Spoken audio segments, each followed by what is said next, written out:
I watched the new Kanye West documentary, In Whose Name, so you don't have to. And I have some thoughts. Let's get into it. So, before I break down my review of the new Kanye West documentary, I just have to say for the record, so this documentary, In Whose Name, is in select theaters right now. I did not go to the theater. I did not pay to see this documentary. And I'm going to leave that open so you can figure out how I happened to see this footage. And I just want to make sure that people know I didn't actually pay or physically go anywhere to go see this documentary. So this documentary kind of came out of nowhere. So Kanye West has kind of just been on like the we don't know him list in hip hop for a minute now.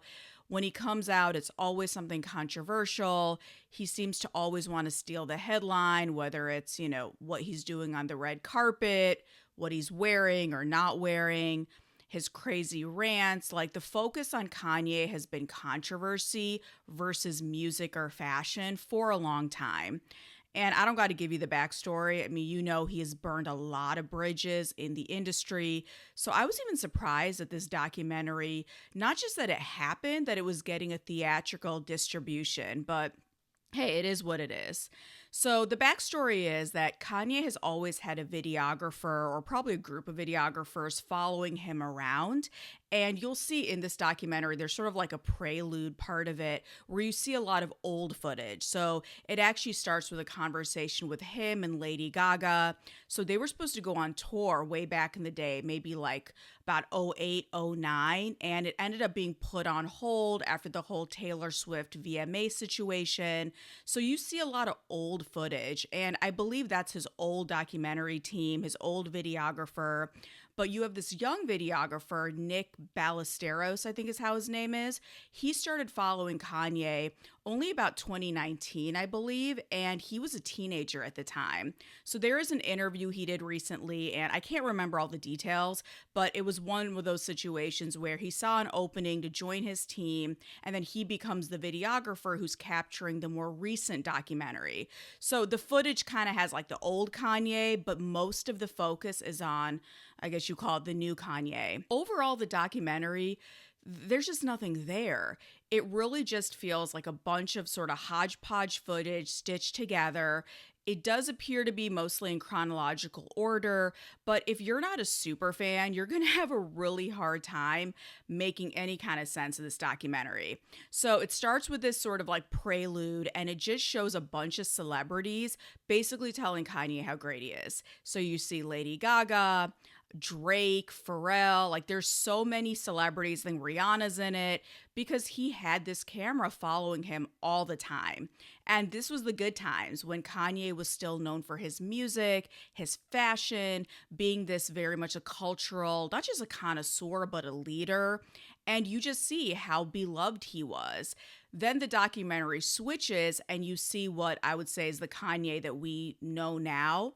So this is the person who's always courting controversy. You watch him kind of go through his presidential bid, going to the White House, going crazy on the Adidas executives, losing his deal due to his statements that are anti-Semitic, racist, statements against women.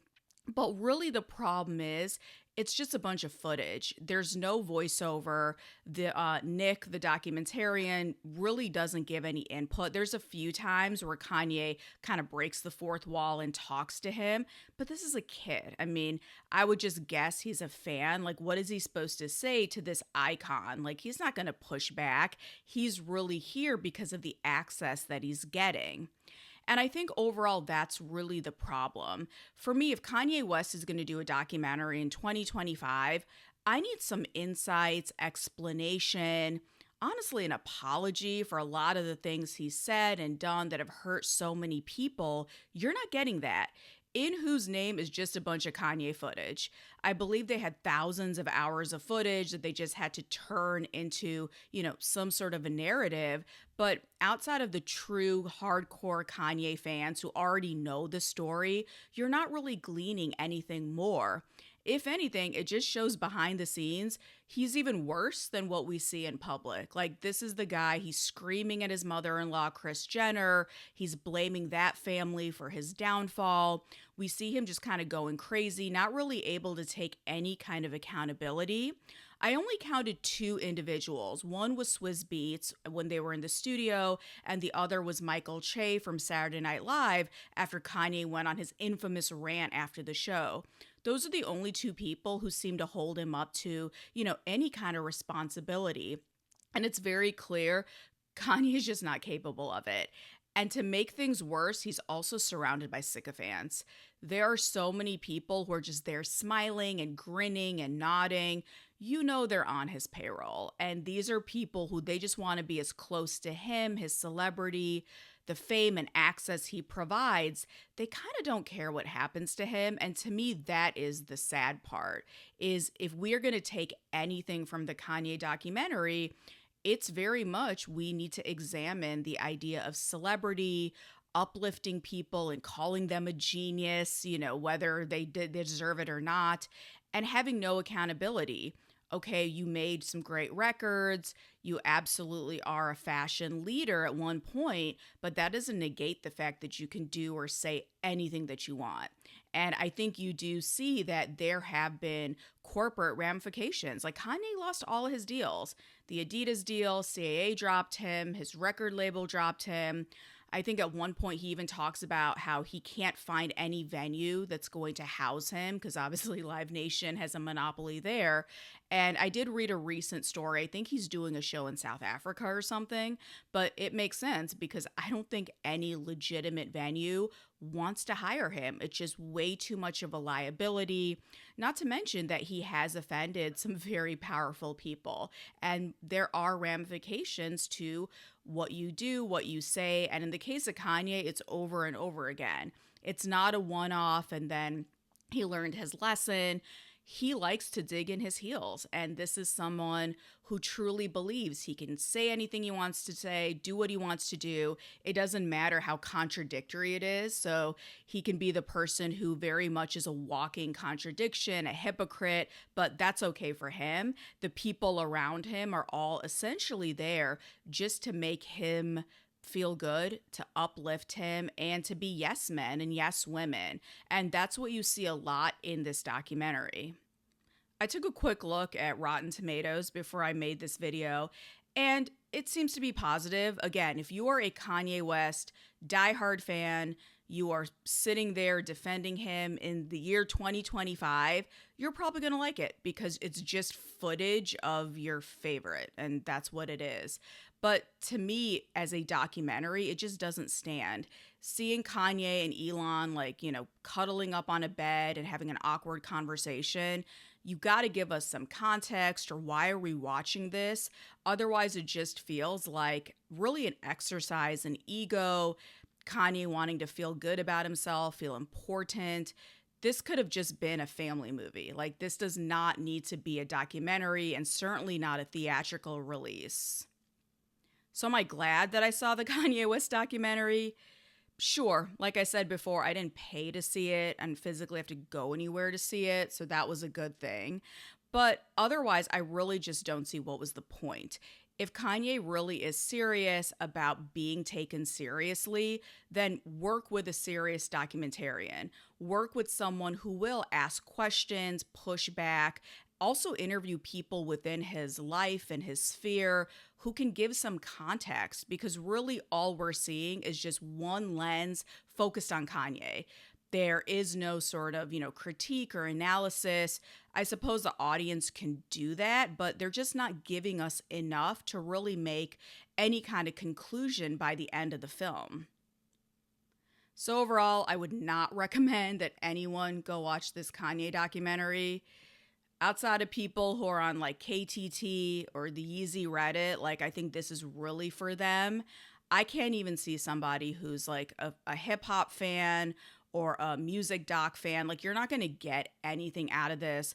A lot of the footage you've seen already through sort of various channels, whether it be the Kardashians or social media. Also, all these headlines, we're aware of them because we lived through them in real time. And A lot of us still kind of have PTSD about it. So there's really nothing new. I don't think there's anything particularly introspective about it. And sadly, there also is there's no redemption arc here. I don't leave feeling good about Kanye, bad about Kanye. I kind of feel bad for the people in his life because it shows how much they have to put up with and deal with, especially in his personal life. But for those in his professional life who choose to work with him, be around him, they know what they're getting. And these are individuals that, due to, financial gain or their own career gain, they want to be around him. And I think that's just a testament to the power of fame and celebrity and how some people, they really doesn't matter. Like there's no morals, there's no kind of integrity. All money is good money, and they will do anything to kind of glom on to him to leverage him for their own career and their own success. So to me, that's just kind of a sad state of where we are in society as a whole, but you have to glean that yourself. That is not something this documentary makes clear. Like that's me editorializing as a music journalist. And to me, just overall, it's really something that, could have been shortened. He could have made this an Instagram reel, thrown it on YouTube, or ideally just kept this footage in the can because this is something, Mr. West, we just did not need. So let me know, did any of you out there watch the new Kanye documentary, In Whose Name? Please tell me I'm not the only one who spent like 90 minutes of my life on this. Like I did this, just for you guys. But if you did watch it, let me know your review in the comments. Did you like it? Did you learn anything? And for those of you who are choosing not to watch it, I also want to know why. Let me know why this doesn't interest you. And is there a world that you would want to watch a Kanye documentary? Let me know your thoughts in the comments.